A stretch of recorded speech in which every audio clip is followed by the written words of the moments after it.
Bem-vindos, pessoal, a mais um vídeo no canal Agro Mais Rico. E antes de passarmos para o conteúdo, não esqueçam de curtir o vídeo, se inscrever no canal e ativar o sininho para receber as notificações. Hoje nós vamos falar sobre grau de endividamento. Vamos para o vídeo?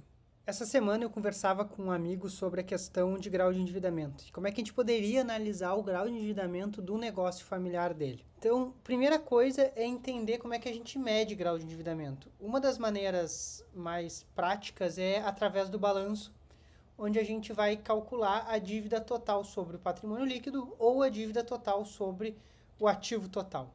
Qual é a diferença entre elas? Quando eu divido pelo patrimônio líquido, eu faço uma análise um pouco mais fundamentalista. Ela reflete diretamente a estrutura de capital e a relação entre capital próprio e capital de terceiros. Ou seja, quanto do negócio eu estou girando com o meu próprio capital e quanto eu estou usando do capital emprestado. Já quando eu divido a dívida total pelo ativo total, é uma visão mais ampla da estrutura patrimonial como um todo. Quais são as principais diferenças entre as duas? A primeira, quando eu divido pelo patrimônio líquido, ela mede o quanto a empresa depende de capital de terceiros em relação ao capital próprio. Ela vai ter um foco total em alavancagem financeira e estrutura de capital. Já quando eu divido pelo ativo total, ela mede a proporção do ativo financiado por dívida, ou seja, o quanto daquilo tudo que eu tenho realmente é meu e o quanto é dívida. Foco em quanto do ativo da empresa foi bancado por passivos, ou seja, por dívidas. E a grande pergunta e qual foi a grande discussão que a gente teve, qual seria o percentual ideal de endividamento. E no final da conversa, depois de pouco mais de 1h30 batendo papo, a gente chegou a uma conclusão, que tem muitas variáveis. E quais são elas? Primeiro, se o negócio é área própria ou é área arrendada, isso vai impactar diretamente na questão do meu ativo. Segundo, se eu estou no momento do negócio de expansão ou se eu já estou num negócio estabilizado. Terceiro, qual é a minha capacidade de geração de caixa para honrar com meus compromissos. E a quarta, a aptidão ao risco do empresário. Não adianta nada eu que tenho um perfil um pouco mais conservador na hora de tomar risco, querer me aventurar a aumentar meu grau de endividamento.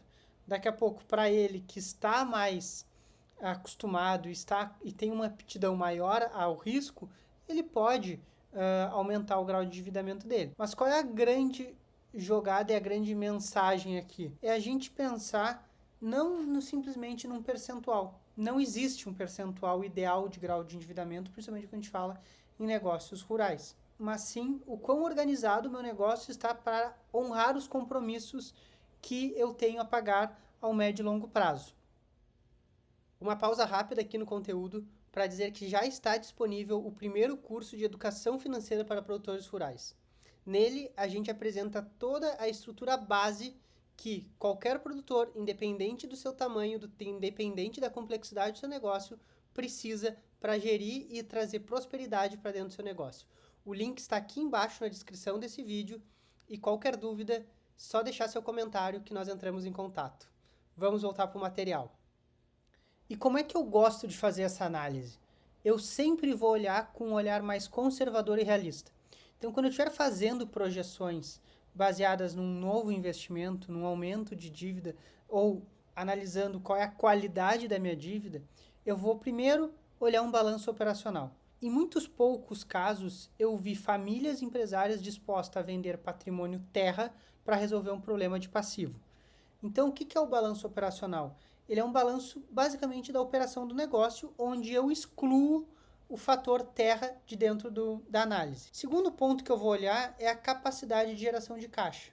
Ou seja, o negócio ele é capaz de honrar com os compromissos que ele tem no próximo ciclo, nas próximas safras, porque não adianta nada eu ter um grau de endividamento baixo se eu não consigo pagar esse grau de endividamento, se eu não consigo honrar esse passivo. Terceiro ponto é olhar a qualidade da dívida. Como é que estão distribuídas as dívidas, quanto eu tenho no curto prazo, quanto eu tenho no longo prazo. A necessidade de caixa para custear a safra vem da tomada de custeio, quanto é capital próprio, quantos por cento eu estou pagando de investimentos em cada ano. Bom, tudo isso faz parte de uma análise da qualidade da dívida, como assim também a taxa média de juros e assim por diante. E o quarto e último ponto é sempre o foco no longo prazo. Porque muitas vezes a gente está olhando o cenário para os próximos 12 meses, mas onde o meu real problema do passivo está mais para frente. Tá daqui a 2, 3 anos. Então, ter uma projeção muito clara de fluxo de caixa, de necessidade de geração de caixa, de o quanto eu tenho para pagar, é o que realmente importa quando a gente olha a qualidade da dívida. Não é simplesmente um percentual, mas sim uma cesta de indicadores que vão nos ajudar a tomar a melhor decisão. E como disse Warren Buffett, já vi mais pessoas falirem por causa da bebida e alavancagem, e por alavancagem entenda dinheiro emprestado. Ele é importante, ele nos ajuda. Muitas vezes é o que nos faz atingir objetivos de médio e longo prazo. Mas olhar somente para um indicador de grau de alavancagem muitas vezes vai mascarar a nossa real situação da dívida e do endividamento do negócio. Bom, muito obrigado pelo vídeo dessa semana e até semana que vem.